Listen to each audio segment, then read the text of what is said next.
আসসালামু আলাইকুম। আজকে এসএসসি ও এইচএসসির একটা বেসিক জিনিস নিয়ে আলোচনা করব, যেটা হচ্ছে ভৌত রাশির পরিমাপ। এই চ্যাপ্টারটাতে এসএসসি ফিজিক্স প্রথম অধ্যায় আর এইচএসসি ফিজিক্স ফার্স্ট পেপারের প্রথম অধ্যায়ে সেম জিনিস আছে। এই জিনিস নিয়ে আমরা কথা বলব। সেটা দেখেই বুঝতে পারতেছেন, ত্রুটি। আমরা বিভিন্ন রকম ত্রুটি দেখি।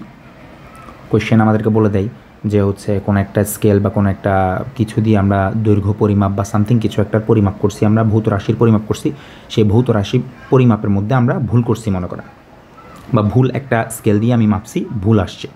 তাহলে এই যে ত্রুটি, সেই ত্রুটি আমাদেরকে বের করতে বলে। কখনো বলে আপেক্ষিক ত্রুটি, কখনো বলে পরম ত্রুটি, কখনো বলে প্রকৃত বা কখনো বলে আনুপাতিক ত্রুটি, কখনো বলে শতকরা ত্রুটি। এইসব জিনিস নিয়ে আমাদের সবার কম বেশি প্যাচ লাগে। অর্থাৎ ত্রুটি বের করতে গিয়েই আমরা কী করি? ত্রুটি মানে ভুল করি। ভুল কতটুকু হয়েছে সেটা বের করতে গিয়ে আবার ভুল করি। এসব জিনিসগুলো খুব কনফিউজিং মনে হয়। তো আজকের ক্লাসের পরে আশা করি আমাদের আর কোনো রকম কনফিউশন থাকবে না। শুরু করা যাক। মনে করি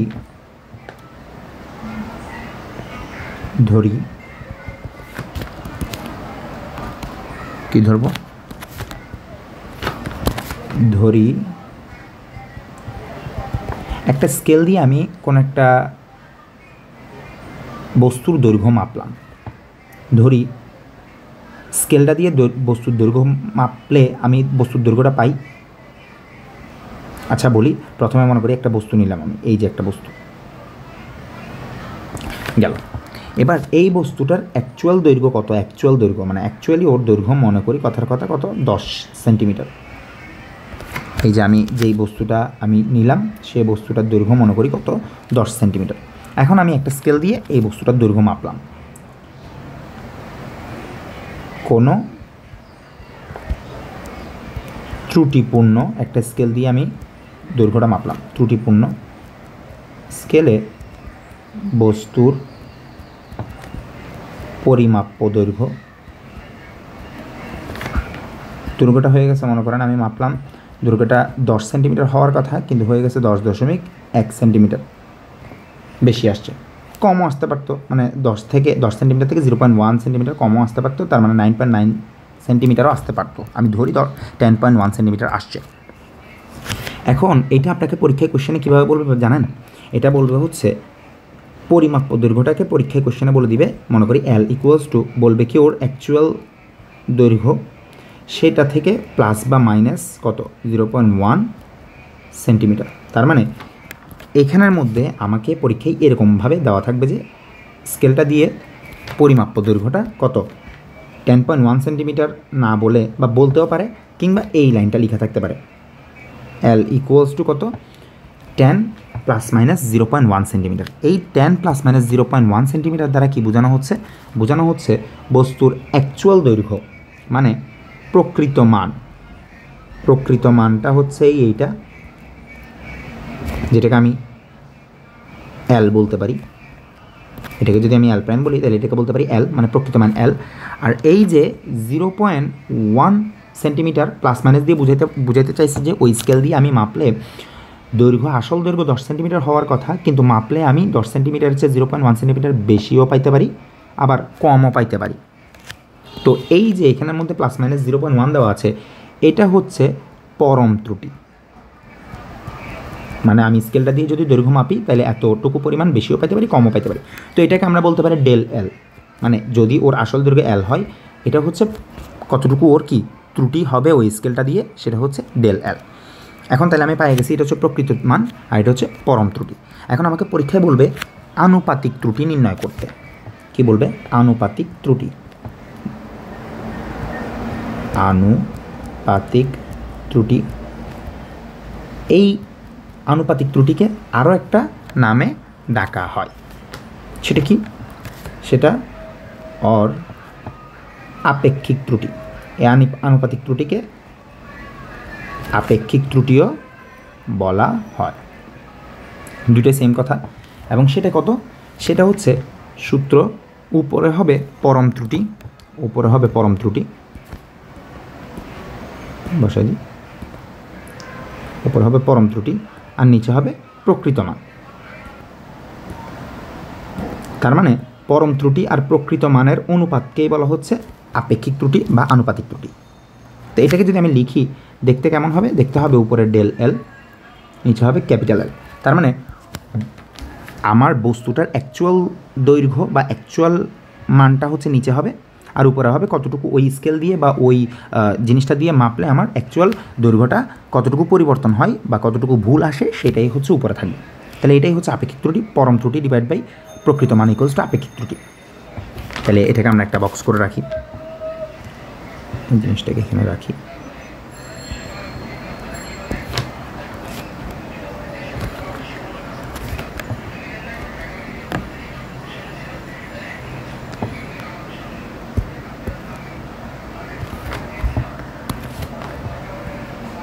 এটাকে আমরা একটা বক্সের মধ্যে রাখি।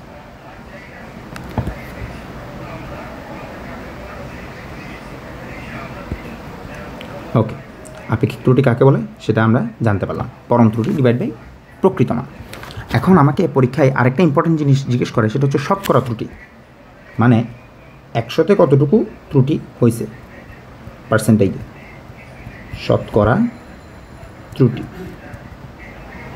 শতকরা ত্রুটি মানে মাথায় রাখবেন, এই যে আমরা আপেক্ষিক ত্রুটি যেটা পাইছি বা আনুপাতিক ত্রুটি যেটা পাইছি, টেস্ট করে দিন, আপেক্ষিক ত্রুটি বা আনুপাতিক ত্রুটি যেটা পাইছি সেটার সাথে 100 দিয়ে গুণ করে দিব, আর বাই লাস্টে লিখব পার্সেন্টেজ।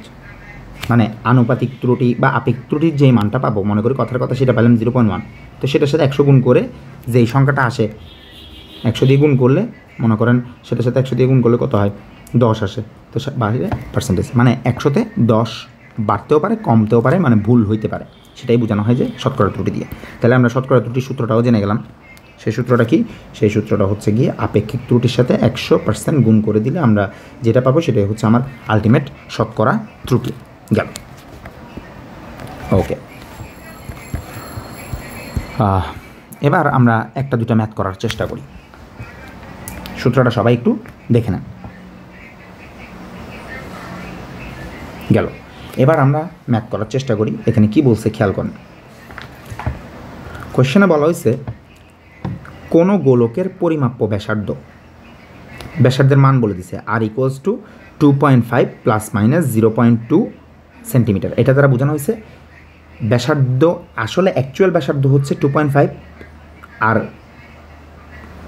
কোনো একটা স্কেল বা কিছু দিয়ে আমি যদি মাপি তাহলে ব্যাসার্ধ 2.5-এর চেয়ে 0.2 পরিমাণ বেশিও হইতে পারে, কমও হইতে পারে। তাহলে ব্যাসার্ধ পরিমাপের শতকরা ত্রুটি কত নির্ণয় করো। তো খুবই নর্মাল, আমরা এটা সলভটা করে ফেলি। দেওয়া আছে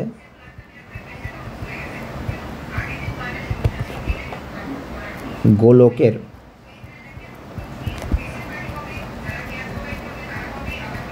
পরিমাপ্য ব্যাসার্ধ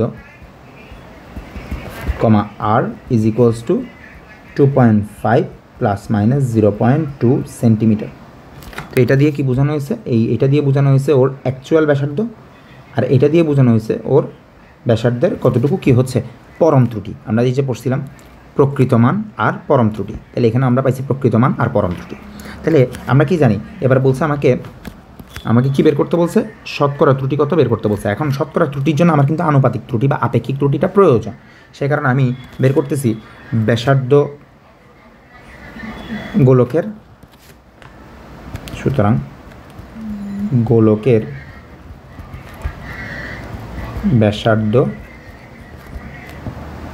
পরিমাপে প্রথমে বের করব আনুপাতিক ত্রুটি বা আপেক্ষিক ত্রুটি। সেটা কত? সেটা হবে হচ্ছে উপরে হবে পরম ত্রুটি ডিভাইড বাই প্রকৃত মান। তো পরম ত্রুটির মান আমার দেওয়া আছে 0.2, 0.2 ডিভাইডেড বাই 2.5। এটা যদি আমরা এখন ক্যালকুলেটারে বসাই আসে হচ্ছে 0.08। এটা হচ্ছে আপেক্ষিক ত্রুটি।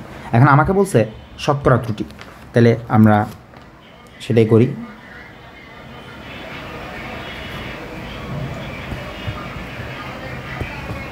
সুতরাং গোলকের ব্যাসার্ধ পরিমাপে এখন আমার বের করতে হবে শতকরা ত্রুটি। সেটা আর কিছুই না, সেটা হচ্ছে আপেক্ষিক ত্রুটিকে জাস্ট কী করবো 100 দিয়ে গুণ করে দেবো, আর কিছুই না। ত্রুটি is equals to del R by R. এক লাইনে আমরা করে ফেলতে পারতাম, তাও আমরা আলাদা আলাদা করে আপেক্ষিক ত্রুটির মানটাও বের করে দেখাইছি আর কি, এক ম্যাথে যাতে দুইটা কাজ আমাদের শেষ হয়ে যায় সেটা আমরা করলাম আর কি। তার মানে 0.08কে 100 দিয়ে গুণ করব, পার্সেন্টেজ বসে দিব বাইরে, বসাইলে আসে কত 8%, অর্থাৎ ওর শতকরা ত্রুটি হচ্ছে 8%। মানে ওর দৈর্ঘ্য যদি আপনি মাপেন 100-তে 8 কম বা বেশি হবে, অর্থাৎ ওর আসল দৈর্ঘ্য যদি 100 সেন্টিমিটার হয় তাহলে আমি ওই যে স্কেল বা যেটা দিয়ে পরিমাপ করছি সেটা দিয়ে পরিমাপ করলে আমার ওর ব্যাসার্ধ 100-8 সেন্টিমিটার বেশি, অর্থাৎ 108 সেন্টিমিটারও হইতে পারে, কিংবা 108 সেন্টিমিটার কি কম, কিংবা মানে 92 সেন্টিমিটারও হইতে পারে। এটাই হচ্ছে গোলকের ব্যাসার্ধ পরিমাপে আমার শতকরা ত্রুটি বের করলাম। আচ্ছা, গেল 1 নম্বর কোশ্চেন দেখলাম। এরপরে আমরা আরেকটা কোশ্চেনে যাই, খেয়াল করি আমরা এই কোশ্চেনটার দিকে একটু নজর দিই। কী বলছে, কোনো গোলকের পরিমাপ্য ব্যাসার্ধ, আবার সেম ওই আগেরটাই দিয়ে দিছে, আর ইকুয়ালস টু সামথিং, এটা 2.5 থেকে 0.2 সেন্টিমিটার বেশি হইতে পারে, কম হইতে পারে, গেল এত যে কোনো একটা হইতে পারে, গেল। তাহলে এই যে ওর ব্যাসার্ধ পরিমাপে আমি যে ত্রুটিটা পাইলাম সেটা ঠিক আছে, কিন্তু এবার কি বলছে একটু ভালো করে সবাই মনোযোগ দেন, খেয়াল করেন। এর ক্ষেত্রফল ও আয়তন পরিমাপের ত্রুটি, শতকরা ত্রুটি বের করতে বলছে আমাকে। কিন্তু এখন আর ওর ব্যাসার্ধ আমাকে দেওয়া আছে, কিন্তু ব্যাসার্ধ পরিমাপের ত্রুটি, কিন্তু বের করতে বলছে ক্ষেত্রফল ও আয়তন।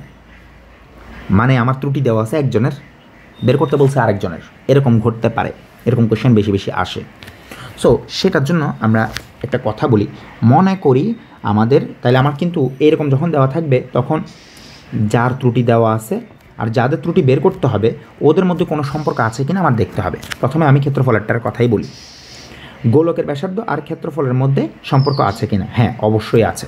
এখানে ক্ষেত্রফল দ্বারা বোঝানো হয়েছে পৃষ্ঠতলের ক্ষেত্রফল। আমি লিখে দিই, গোলকের পৃষ্ঠতলের ক্ষেত্রফলের কথাই বলা হয়েছে। সো গোলকের ব্যাসার্ধ আর পৃষ্ঠতলের ক্ষেত্রফলের মধ্যে সম্পর্ক হচ্ছে কি, পৃষ্ঠতলের ক্ষেত্রফলকে আপনি যদি এ বলেন তাহলে গোলকের কি বলে, গোলকের পৃষ্ঠতলের ক্ষেত্রফল কত 4πr², যেখানে আর হচ্ছে কি গোলকের ব্যাসার্ধ। তো এদের মধ্যে একটা সম্পর্ক আছে, মাথায় রাখবেন।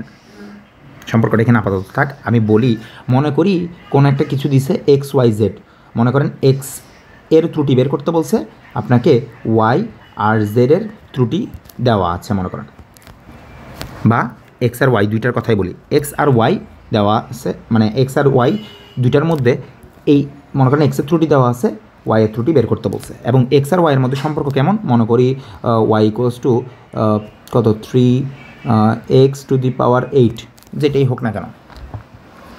মাথায় রাখবেন এই ক্ষেত্রে আপনাকে Y এরটা বের করতে বলছে, তাহলে Y এর ত্রুটি কী হবে, Y এর ত্রুটি হবে এটা del y/y ইকুয়ালস টু, এখানে যা কিছু আছে মানে কি সহগ যাই থাকুক, ধ্রুবক যাই থাকুক, এখানে সহগ এটা, তার সাথে মনে করেন 3, এটা একটা সূত্র, মনে করেন 8 না বলে 5 বলি, এটা একটা সূত্র। যেইটাই থাকুক না কেন, অনলি যেটার ত্রুটি আছে, আপনার ত্রুটি আছে কার, এখানে ত্রুটি আছে এক্সের, যার ত্রুটি আছে তারটা বসাবো, তার ত্রুটিটা বসাইলাম। del x/x হচ্ছে কি এক্সের আপেক্ষিক ত্রুটি, বোঝা গেল। এবার এই এক্সের আপেক্ষিক ত্রুটি, এটার উপর পাওয়ার আছে কত 8, সেই পাওয়ারটা কী হয়ে যাবে, সামনে চলে আসবে। তার মানে 8 ইন্টু এটা হবে, বুঝতে পারছি। তার মানে এখানে আপনার কনস্ট্যান্ট যেটা থাকবে, মানে কনস্ট্যান্ট, এই যে কনস্ট্যান্ট 5 আর সামনে সহগ যেগুলো, এগুলো সবগুলো বাদ পড়ে যাবে, অনলি ত্রুটিগুলো নিয়ে আমরা কাজ করব। এখন বলতে পারেন স্যার, যদি সূত্রের মধ্যে যদি কি থাকে, মনে করি এটা এরকম থাকলো 3x⁻−5 থাকবো, মানে পাওয়ারটা মাইনাস, পাওয়ার যাই থাকুক না কেন অলওয়েজ প্লাসটাই বসবে। মানে কীরকম খেয়াল করেন, del y/y equals to del x/x, কিন্তু এখানে -5 আছে না, সামনে বসবে কিন্তু t, শুধু 5, মাইনাসটা বসবে না। এখন আপনি বলতে পারেন স্যার, যদি হাফ থাকতো,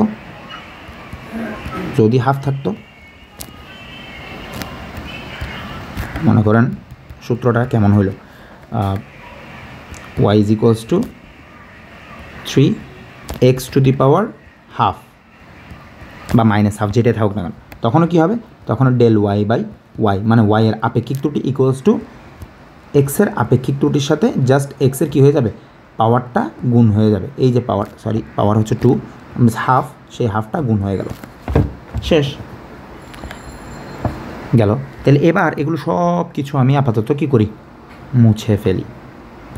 মুছে ফেললে এবার দেখেন আমার জানা আছে কি আর এর ত্রুটি, তাইলে এর ত্রুটি মানে পৃষ্ঠতলের ক্ষেত্রফলের ত্রুটি কী হবে, পৃষ্ঠতলের ক্ষেত্রফলের ত্রুটি হবে del A by A equals to pi ও কনস্ট্যান্ট 4 ও কনস্ট্যান্ট। তাহলে কনস্ট্যান্ট বা ধ্রুবকগুলো আমার এখানে কোনো কাউন্টেই আসবে না। মাথায় রাখবেন যেইটাই ধ্রুবক থাকবে, যেটার মান চেঞ্জ হবে না, সেটা এখানে আসবেই না। এখানে অনলি আসবে যে ত্রুটি, এখানে অনলি ত্রুটি আনবেন। তার মানে কি, আমার জানা আছে ত্রুটি কার, আর এর ত্রুটি জানা আছে, বের করতে হবে কার ত্রুটি, এ এর ত্রুটি। তাহলে এ এর ত্রুটিটা কত হবে, এ এর ত্রুটি ইকুয়ালস টু আর এর ত্রুটি, সামনে কি চলে আসবে, সামনে পাওয়ারটা চলে আসবে। গেল, বুঝাতে পারছি? তাহলে সেম কথা যদি আমি বলি, পৃষ্ঠতলেরটা আমি পেয়ে গেলাম, তাহলে এখানের মধ্যে এটা যেটা বের হবে, এখন এখানের মধ্যে যেই জিনিসটা বের হবে, হ্যাঁ, সেই জিনিসটা হচ্ছে গিয়ে ওর পৃষ্ঠতলের ক্ষেত্রফল নির্ণয়ের ত্রুটি, আনুপাতিক ত্রুটি। তাহলে সেটা বের করি, দেওয়া আছে, আর ব্যাখ্যাটা এখন আর লিখতেছি না, জাস্ট এখানের মধ্যে আমি মানগুলো লিখে দিচ্ছি। দেওয়া আছে আর ইজ ইকুয়ালস টু কত, 2.5 প্লাস মাইনাস 0.2 সেন্টিমিটার।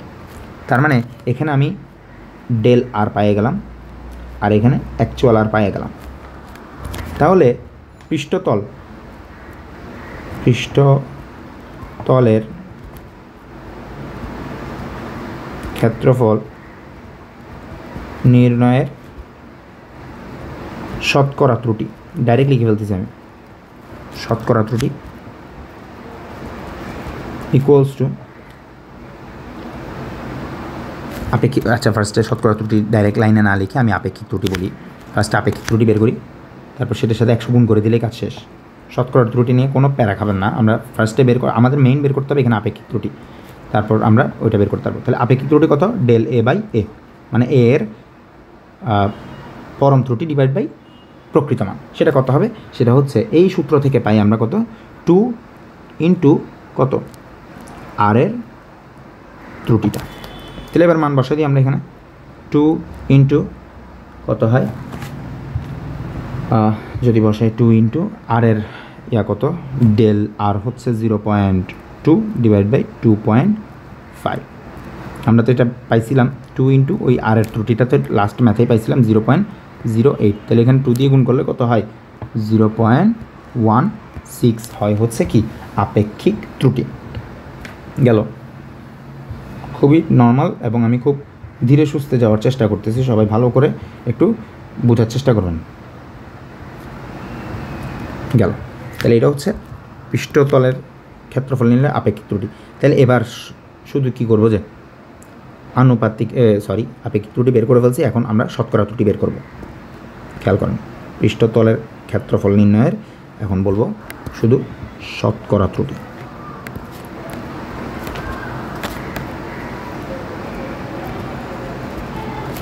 শতকরা ত্রুটিটা কি, শতকরা ত্রুটি হচ্ছে ওর আনুপাতিক ত্রুটি, এর সাথে 100 দিয়ে গুণ করব, সাথে পার্সেন্টেজ। তাহলে সেটা কত, 100 দিয়ে গুণ করলে হয়ে যায় কত, 16%। ঠিক আছে, গেল।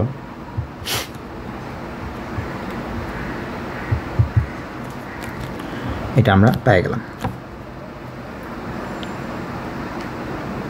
এখন আমাকে বলছে আয়তনের পরিমাপের শতকরা ত্রুটি। এখন তাহলে বের করি আয়তনের সাথে ব্যাসার্ধের কী সম্পর্ক। আমরা কি জানি, আয়তন v equals to 4/3 pi r cube. এখানে অনলি চেঞ্জ হচ্ছে কে সেটা দেখব। এখানে অনলি আমাদের ত্রুটি আছে কার, অনলি ত্রুটি আছে হচ্ছে আর এর, আর বের করতে হবে কি ভি এর। তাহলে এখানে কী করব, খুব নর্মালি ভি এর ত্রুটি ইকুয়ালস টু আর এর পাওয়ারটা চলে আসবে ইন্টু কত, আর এর ত্রুটি। তাহলে আমরা সেম এটাই করি, পৃষ্ঠতলের ক্ষেত্রফল না বলে এটাকে বলবো হচ্ছে, চেঞ্জ করে দিই, কপি পেস্ট। এখন এটা কী হবে, এখন এটা আয়তন নির্ণয়ের,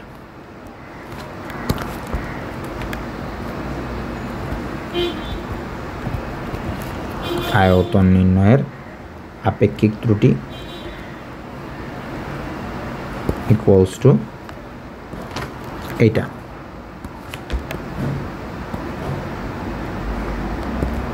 এর মান বসাই দিই আমরা। মান বসাইলে হয় কি 3 ইন্টু আর এর ত্রুটিটা আমাদের জানা ছিল, সেটা আমরা ডাইরেক্ট বসাই দিই 0.08। এই যে এটা আগের ম্যাথটাতে, তাহলে এটা কত 0.24। এটা হচ্ছে আমাদের কি আনুপাতিক ত্রুটি বা আপেক্ষিক ত্রুটি। কার ক্ষেত্রে? আয়তন নির্ণয়ের ক্ষেত্রে। এগুলো এখানের মধ্যে বেসিক হিসেবে থাকবে। গেল। তাহলে এবার আয়তন নির্ণয়ের শতকরা ত্রুটি কী হবে? গুণ করে দেব 100 দিয়ে, খুবই নর্মাল। আয়তন নির্ণয়ের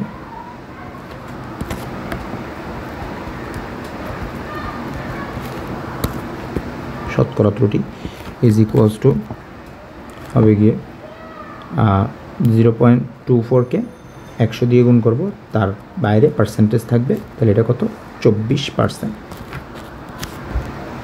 শেষ। তাহলে আমরা আয়তন নির্ণয়ের শতকরা ত্রুটিও বের করলাম, পৃষ্ঠতলের ক্ষেত্রফল নির্ণয়ের শতকরা ত্রুটিও বের করলাম। গেল। এবার আমরা লাস্ট একটা ম্যাথ করি। কি বলছে? বলছে কি কোনো সরল দোলকের পরিমাপ্য কার্যকরী দৈর্ঘ্য L, কার্যকরী দৈর্ঘ্য দেওয়া আছে। তার মানে এইটা দেওয়া আছে মানে হচ্ছে কার্যকরী দৈর্ঘ্য পরিমাপে আমার কী হয়েছে, ত্রুটি আছে। এরপরে কি বলছে? পরিমাপ্য পর্যায়কাল। পর্যায়কালের ক্ষেত্রে এরকম প্লাস মাইনাস দিয়ে কিছু একটা বলছে, তার মানে পরিমাপ্য মানে আমি পর্যায়কাল ক্যালকুলেশন করতে গিয়েও আমার কী হয়েছে, ত্রুটি আসছে। হলে অভিকর্ষজ ত্বরণ নির্ণয়ের শতকরা ত্রুটি নির্ণয় করো। এবার দেখেন, এতক্ষণ আমরা কি করছিলাম, ব্যাসার্ধ মানে একটার ত্রুটি দেওয়া আছে, আরেকটা বের করতে বলছে। এখন দুইটার ত্রুটি দেওয়া আছে, আরেকটার কথা বের করতে বলছে। এখন যেহেতু দুইটারই ত্রুটি আছে, তাহলে এই L, T এবং অভিকর্ষজ ত্বরণের মধ্যে সম্পর্ক কী সেটা দেখতে হবে। তো আমরা সূত্র জানি, কি জানি? সরল দোলকের ক্ষেত্রে পর্যায়কাল T ইকুয়ালস টু কত, 2 পাই √L/g। এখন আমাকে জি কে L এবং T এর সমন্বয়ে লিখতে হবে, কারণ G এর ত্রুটি বের করতে হবে। তাই L এর ত্রুটি আর T এর ত্রুটির মান বসাবো, তাহলে G এর ত্রুটি আমার বের হয়ে যাবে। তাহলে এবার জিকে যদি লিখতে চাই, তাহলে আমি এটা পুরোটাকে বর্গ করে দিব। বর্গ করলে T² ইকুয়ালস টু 2 পাইকে বর্গ করলে 4π² ইন্টু L/g। এবার জিকে পক্ষান্তর করে দিই, T² এদিকে নিয়ে আসি, তাহলে দেখতে কেমন হবে, 4π² ইন্টু L/t²। গেল। এখন তাহলে আমার কী বের করতে বলছে, জি এর ত্রুটিটা। কার ত্রুটি? জি এর ত্রুটি। জি এর ত্রুটি খেয়াল করেন, জি এর ত্রুটিটা কী হবে মাথায় রাখবেন, জি এর ত্রুটি। এখন এই সূত্রতে দেখি কার কার ত্রুটি আছে। এই সূত্রতে অনলি ত্রুটি আছে কার? অনলি না, দুইজনের ত্রুটি আছে। L এর ত্রুটি আছে, টি এর ত্রুটি আছে। L এর ত্রুটি আর T এর ত্রুটি আছে। তাহলে এই টিটাকে এভাবে না লিখে আমি এভাবে করে লিখব। সবসময় আমরা পাওয়ারটাকে মানে গুণ আকারে রাখার চেষ্টা করব, ভাগ আকারে না লিখে। তার মানে 4π² ইন্টু L ইন্টু টিটা উপরে উঠে গেলে কী হবে, T−2। আমরা এইভাবেই লেখার চেষ্টা করব। এবার দেখেন ত্রুটি কার কার আছে, L এর ত্রুটি আর T এর ত্রুটি। তাহলে এরা বাদে বাকি সবাই বাদ পড়ে যাবে। তাহলে ওদেরকে লিখি, L এর ত্রুটি আর T এর ত্রুটি। গেল। এবার L এর উপর পাওয়ার কত, 1। তাহলে এটাকে আমরা এখানে রাখলাম, এটা হচ্ছে পাওয়ার 1, তাই এর সাথে 1 গুণ। এবার যতগুলো ত্রুটি থাকবে সবগুলো ত্রুটিকে আমরা যোগ করে দিব। যোগ করে দিলাম, এই যে যোগ করে দিলাম। এখন মনে কোশ্চেন আসতে পারে, স্যার T এর উপর তো পাওয়ার -2, তাহলে কী হবে, এখানে বসে যাবে +2। শেষ। বুঝতে পারছি? তার মানে দেখেন L এর ত্রুটি আছে, L এর ত্রুটি লিখলাম, আবার T এর ত্রুটি আছে প্লাস T এর ত্রুটি লিখলাম।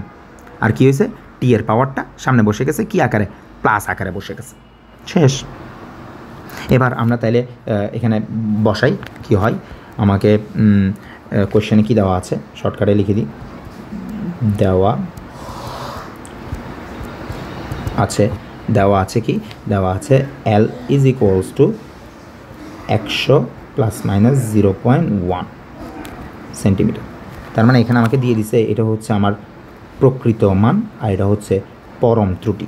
সেমভাবে আমাকে দেওয়া আছে টি এর মানটা, টি এর পরিমাপ্য কত আসছে সেটা হচ্ছে এত ± এত সেকেন্ড। তাহলে এখানেও আমি বলতে পারি এটা হচ্ছে আমার আলটিমেট আসল টিটা, আর এটা হচ্ছে কি আমার টি এর পরিবর্তনটা। গেল।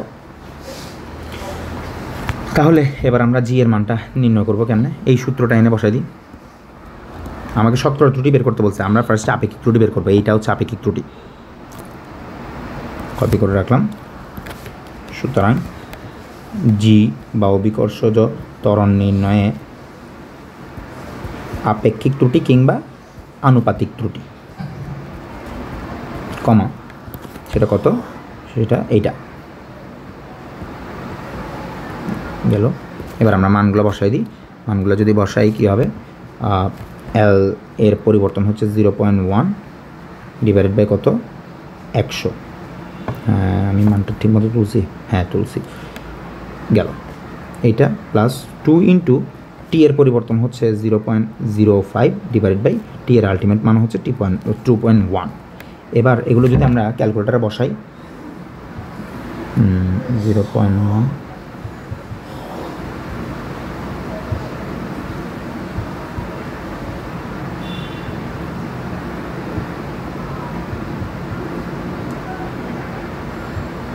এটা আসা হচ্ছে 0.0486 বা 48, আচ্ছা 48 পর্যন্ত রাখি আমরা, 0.048। এটা হচ্ছে আপেক্ষিক ত্রুটি।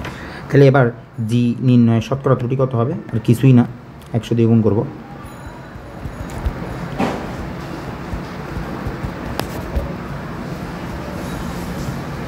ইকুয়ালস টু 0.048কে আমি 100 দিয়ে গুণ করবো, বাইরে লিখবো পার্সেন্ট। তাহলে সেটা কত হয় সেটা তো আমরা জানি, 4.8। আচ্ছা এটা যদি 6 থাকে এটাকে 4.86% বলতে পারি। অর্থাৎ অভিকর্ষজ ত্বরণ নির্ণয়ের আমার শতকরা ত্রুটি হচ্ছে 4.86%। এভাবে করে আমাকে একটা ত্রুটি দেওয়া থাকলে, একটার পরিমাপ্য মান দেওয়া থাকলে, 1 নম্বর কোশ্চেনে সেটা দেখছি, একটার পরিমাপ্য মান দেওয়া আছে মানে ব্যাসার্ধের পরিমাপ্য মান দেওয়া আছে, সেটা ত্রুটি বের করছি। 2 নম্বরে দেখছি একটার দেওয়া থাকলে আরেকটার বের করতে, মানে এই যে আর দেওয়া আছে এ বের করতে বলছে, আবার আর দেওয়া আছে ভি বের করতে বলছে। কিন্তু 3 নম্বরে দেখছি হচ্ছে একাধিক ত্রুটি দেওয়া আছে, আরেকটা ত্রুটি বের করতে বলছে। তার মানে একজনেরটা বাকি 2 জনের উপর নির্ভর করে। এভাবে যদি আরও 3-4টা থাকতো তখন আমরা যাদের ত্রুটি আছে তাদেরকে লিখতাম, ত্রুটিগুলো লিখতাম, যোগ করতাম এবং তাদের সামনে কি লিখতাম, তাদের পাওয়ারগুলোকে গুণ আকারে লিখে দিতাম। তো এইটাই হলো আমাদের ত্রুটির ম্যাথ। আমরা এসএসসি এইচএসসি দুই ক্ষেত্রেই, ভর্তি পরীক্ষায়ও এই ধরনের ম্যাথ আসতে পারে। সো এই জিনিসটা একটু ভিডিওটা একটু আস্তে ধীরে দেখবেন। আমি একটু লেংদি করে মানে খুব ধীরে সুস্থে আস্তে আস্তে পড়ায়ে ভিডিওটা আমি রেডি করার চেষ্টা করছি। তো আজকের ভিডিও এইটুকুই। থ্যাংক ইউ, আল্লাহ হাফেজ, আসসালামু আলাইকুম ওয়া রাহমাতুল্লাহ।